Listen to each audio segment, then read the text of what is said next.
Nembangal daw kay Ilocano, kumusta po kayo? So meron tayong mga buyers kay Ilocano galing pa ng Ilocos Norte at galing dito sa Santa Catalina kay Ilocano. Kukunin nila yung albino natin na hen, tapos kukunin din nila yung albino natin na kakatil kay Ilocano na hunted. So tara, samahan niyo po ako.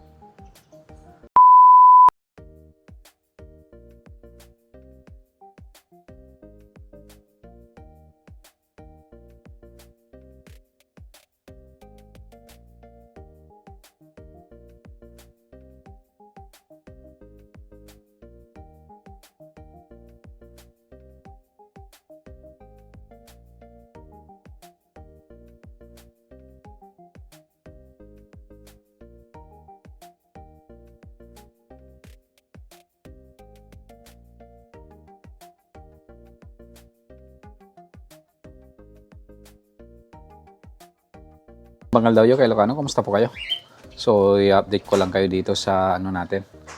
Pares natin dito na si Pipo at saka si Olive kay Ilocano. Yan. Ito po yung Lutino at saka albino na meron pong inakay. So nagposter tayo ng anak nila Bruna dito kay Ilocano, malaki na rin. At nagposter din tayo ng isang English Badgie kay Ilocano.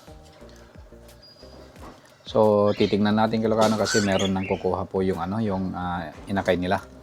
I-hunted daw nila kay Ilocano. So meron silang tatlo na pinapakain sa ngayon kay Ilocano. Ito yung tunay na anak nila sa albino, tapos ito yung anak nila Bruna.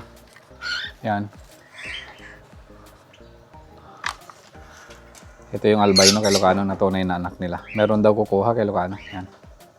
Galing pa ng Ilocos Norte. Pupunta daw sila sa Bigan kaya kukunin nila kay Ilocano. Yan. 13 days old na siya kay Ilocano. So itong isa kay Ilocano, available pa to kay Ilocano. Ito yung anak nila Bruno at saka si Bruna na pinoster ko dito. Yan. Baguhan kasi to kay Ilocano kaya okay na kay Ilocano.